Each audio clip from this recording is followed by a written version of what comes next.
Shut up and sit down. तो चलिए आइए अब हम लोग पढ़ते हैं 3.5 the relationship between sociology and psychology. अब देखिए सोशियोलॉजी और साइकोलॉजी के बीच में क्या रिलेशनशिप है ये हम लोग देखेंगे। सोशियोलॉजी का मतलब आपको पता है समाजशास्त्र होता है और साइकोलॉजी ये मनोविज्ञान होता है, ठीक है। The individual and society are the two main concepts in social science. अब देखिए इंडिविजुअल हर एक व्यक्ति और सोसाइटी समाज, ये सामाजिक विज्ञान का दो महत्वपूर्ण कॉन्सेप्ट है, ठीक है। क्योंकि समाज किससे बनता है? इंडिविजुअल से। Societies is defined as an enduring set of relationship between person. अब देखिए समाज किसे कहते हैं? समाज में बहुत सारे लोग रहते हैं और उनका एक दूसरे के संग संबंध होता है। It is an aggregation of individual which is different from a crowd. अब देखिए यह एक लोगों का समूह होता है, ठीक है। समाज बहुत सारे लोग इसमें मिलकर रहते हैं और ये भीड़ से अलग होता है। Each individual of a society has its own identity, autonomy and mental makeup. समाज में रहने वाला हर एक व्यक्ति का अपना आइडेंटिटी होता है, वो अलग होता है सबसे, और उसका अपना एक मानसिक संतुलन होता है, ठीक है। लेकिन अगर भीड़ की बात करूं तो भीड़ का कोई भी आइडेंटिटी नहीं होता। इसीलिए समाज में जो भी लोग हैं वो पहचाने जा सकते हैं, उनके बारे में आपको जानकारी मिल सकती है। This would explain why there is a variation between the behaviour of two individuals belonging to the same society. इससे यह समझ आता है कि एक समाज में रहने वाले दो अलग अलग लोगों का जो व्यवहार है वो अलग क्यों होता है, क्योंकि उन लोगों का मानसिक परिस्थिति अलग है। The knowledge about how one should behave comes from the society. अब देखिए एक व्यक्ति को किस तरह से व्यवहार करना है, इसका ज्ञान उसको कहाँ से मिलता है? समाज से मिलता है। The individual internalises this knowledge and behaves accordingly. अब देखिए हर एक व्यक्ति जिस समाज में रहता है वहाँ पर इन सब चीज़ों का ज्ञान लेता है, इसको समझता है और उसके अनुसार अपना जीवन जीता है, ठीक है, व्यवहार करता है। However, while putting this knowledge into action, the individual introduces the element of variation. हालांकि जब जो चीज़ एक व्यक्ति सीखा है उसको लागू करता है तो वो इसमें कुछ बदलाव कर सकता है, कुछ वेरिएशंस भी आता है। ज़रूरी नहीं है कि एक व्यक्ति समाज में जो चीज़ देखता है वो हूबहू वैसा ही करे। Even when it is the same kind of situation, each individual will behave differently.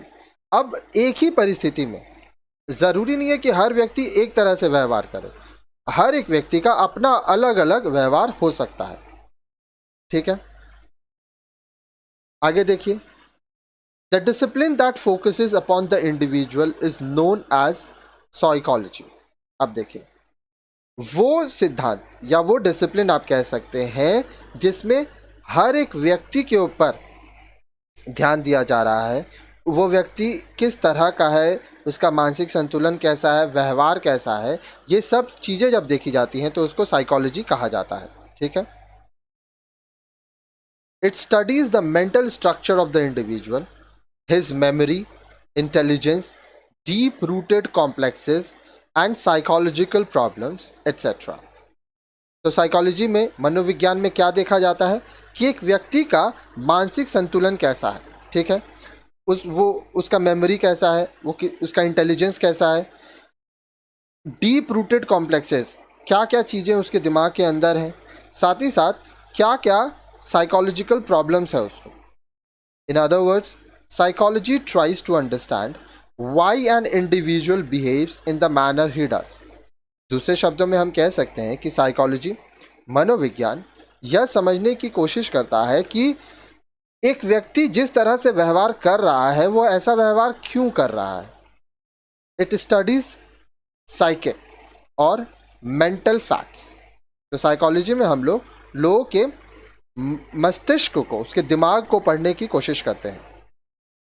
It addition to the qualitative assessment, psychology makes a lot of use of quantitative techniques for it measures phenomena and precise term.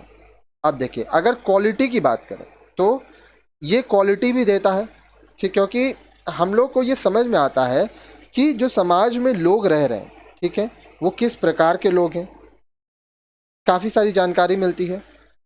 For understanding certain psychological phenomena, knowledge of human biological system is also required.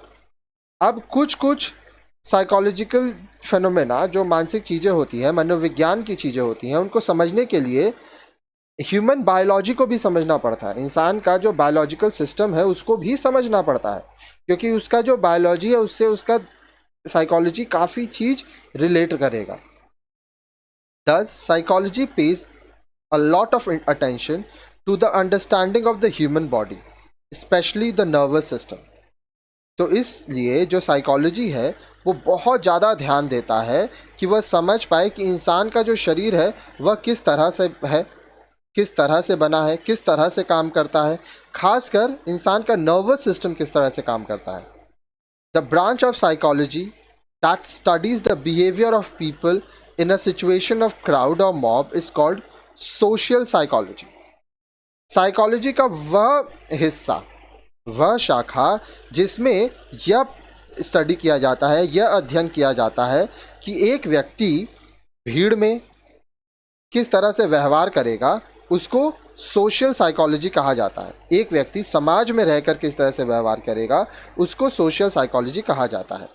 Crowd behaviour is often called collective behavior, which is the subject matter of psychology and is distinguished between behavior that takes place in during groups and institutions such as neighborhoods, families.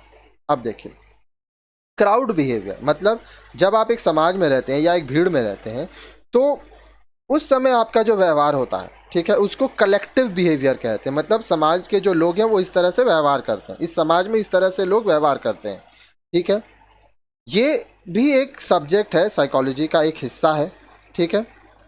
और ये है, इसमें थोड़ा ये अलग है क्या चीज़ से, वो बिहेवियर जो कि वो अपने पड़ोसियों के साथ या अपने परिवार के साथ करता है. कहने का मतलब, आप जो अपने परिवार के संग व्यवहार करते हैं वो आप समाज में भीड़ में दूसरों के संग व्यवहार नहीं करते हैं. हर एक व्यक्ति के संग आपका व्यवहार अलग होता है. The latter is called social behaviour, the study of which is the subject matter of sociology. अब देखिए, जो सोशल बिहेवियर है वो किसके अंतर्गत आता है, वो समाज शास्त्र के अंदर आता है, क्योंकि समाज शास्त्र में तो हम लोग समाज के बारे में ही पढ़ रहे हैं. Social psychology lies in between sociology and psychology. तो जो सामाजिक मनोविज्ञान है, ठीक है, सोशल साइकोलॉजी, ये सोशियोलॉजी और साइकोलॉजी के बीच में आता है. तो इस तरह से सोशियोलॉजी और साइकोलॉजी में रिलेशनशिप है. If psychology is the study of psychic facts, the facts that pertain to the mental structure of the individual, sociology is the study of social facts, which are continuing entity of called society. अगर psychology में हम लोग ये पढ़ते हैं कि एक इंसान का दिमाग किस तरह से काम कर रहा है, ठीक है, एक इंसान का दिमाग किस तरह से चल रहा है, किस तरह से बना है, तो सोशियोलॉजी में हम लोग समाज के बारे में पढ़ते हैं, समाज की सच्चाई के बारे में पढ़ते हैं, किस तरह से समाज बना है, समाज में जो लोग रह रहे हैं वह किस तरह से रह रहे हैं. They are the ones according to which people behave with others. अब ये जो होते हैं इनके अनुसार लोग एक दूसरे से संग व्यवहार करते हैं, क्योंकि समाज में जो चीज़ हो रहा है वही चीज़ लोग देखते हैं, उसी को सीखते हैं और उसी के अनुसार एक दूसरे के संग व्यवहार करते हैं. Language is an example of social fact. अब देखिए, सोशल फैक्ट का एग्जाम्पल क्या है, लैंग्वेज. हर एक समाज की अपनी भाषा होती है.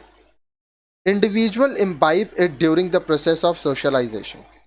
हर एक व्यक्ति जब वह समाज में जीता है, घुलता है, मिलता है, तो वह इसको सीखता है. अब जैसे आप अपने परिवार में रहते हैं तो आपके परिवार में जो बोली जाने वाली भाषा है उसको आप सीखते हैं. But the specific way in which they use it depends upon their personality, psychological facts, likes and dislikes, and other personal factor. लेकिन जिस तरह से वो अपना व्यवहार कर रहे हैं, ये हर एक व्यक्ति का अपना पर्सनालिटी होता है, उसका साइकोलॉजिकल फैक्ट, उसको कुछ कुछ चीज़ पसंद होता है, कुछ पसंद नहीं होता है, और अपना जो उसका व्यवहार है उसके ऊपर डिपेंड करेगा.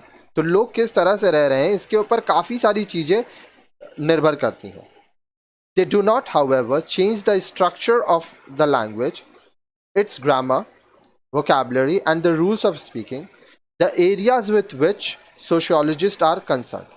अब देखिए, वो लोग भाषा को नहीं बदलते हैं, उसका व्याकरण, वोकैबुलरी, शब्दों को नहीं बदलते हैं, बात करने के तरीके को नहीं बदलते हैं. ठीक है, किस तरह से बात करना है वो तो आपका व्यवहार है, लेकिन जो शब्द हैं, जो व्याकरण है, जो सेंटेंसेस हैं, वो तो आपको उसी तरह से इस्तेमाल करना होगा. तो जो समाजशास्त्री हैं वो इन सब चीज़ों पर ध्यान देते हैं. An example will clarify the distinction between sociology and psychology. अब देखिए, हम लोग एक उदाहरण देखेंगे जिससे आपको समझ में आएगा कि सोशियोलॉजी और साइकोलॉजी के बीच में क्या अंतर है. Suppose a law court is in session and the accused lawyers and जजेस आर डिस्कसिंग द केस. मान लीजिए एक कोर्ट में एक केस चल रहा है, वहाँ पे अक्यूज्ड है जिसके ऊपर इल्ज़ाम लगा है, वकील है, लॉयर और जज है. ये लोग केस के ऊपर बात कर रहे हैं. The rules according to which they would decide the case are of interest to sociologists. अब वो नियम कानून जिसका इस्तेमाल वो करेंगे ये जो केस है इसका निर्णय लेने में, वो चीज़ सोशियोलॉजिस्ट देखेंगे. सोशियोलॉजिस्ट इस चीज़ पर ध्यान देंगे. The rights and duties of each of the member involved in the judicial process are also sociological interest. अब देखिए, जो लोग जज बने हैं, ठीक है, जुडिशियल प्रोसेस में है, चाहे वो जज हो, लॉयर हो, अब इनका क्या क्या अधिकार है, इनका क्या क्या काम है, राइट्स एंड ड्यूटीज़, ये भी सोशियोलॉजिकल इंटरेस्ट है. तो सोशियोलॉजिस्ट जो होंगे, समाजशास्त्री, वह इसको भी देखेंगे. In short, sociologists are interested in the totality of the judicial process.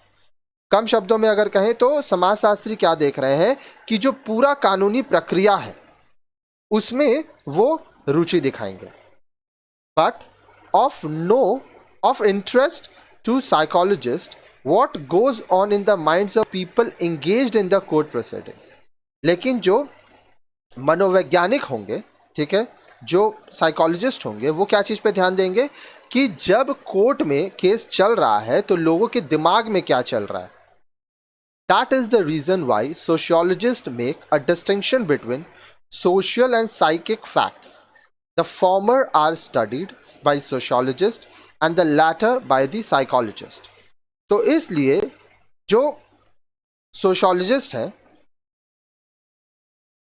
और जो साइकोलॉजिस्ट है उसमें डिफरेंस होता है. सोशल फैक्ट सोशियोलॉजिस्ट देखेंगे और साइकिक फैक्ट साइकोलॉजिस्ट देखेंगे. ठीक है, आगे देखिए. Here we should note that the concept of status and role, about which you will read later, link the disciplines of psychology and sociology.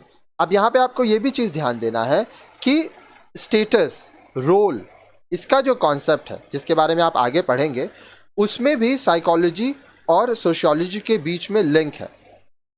Status refers to the social position which an individual occupies and the behavior he carries out by that is called role. अब देखिए, आपका status क्या है, इसका मतलब समाज में आपका दर्जा क्या है.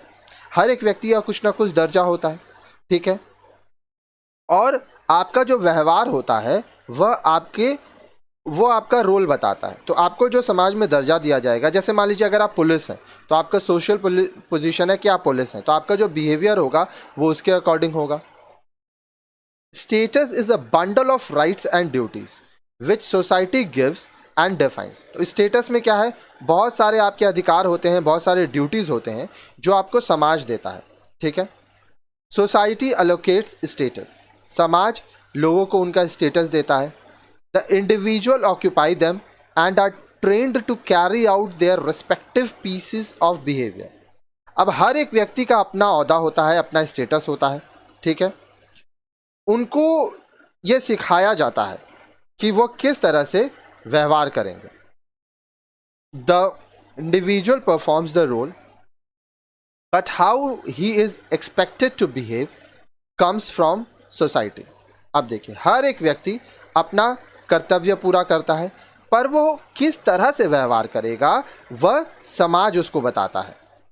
Thus, the concept of status and role link society with an individual, and in turn they establish the link between psychology and sociology. तो इसलिए जो कॉन्सेप्ट है स्टेटस का और रोल मतलब क्या काम करना है, ठीक है, इसमें हर एक व्यक्ति समाज में किस तरह से उसका ओहदा है, वो क्या कार्य करेगा, वो समाज बता रहे हैं. तो यहाँ पे साइकोलॉजी इंसान का व्यवहार, सोशियोलॉजी किस तरह से वो काम करना है, किस तरह से वो व्यवहार रखना है, तो सोशियोलॉजी और साइकोलॉजी में यहाँ पे लिंक स्टैब्लिश होता है. ठीक है. अब नेक्स्ट वीडियो में आप देखेंगे the relationship between sociology and anthropology.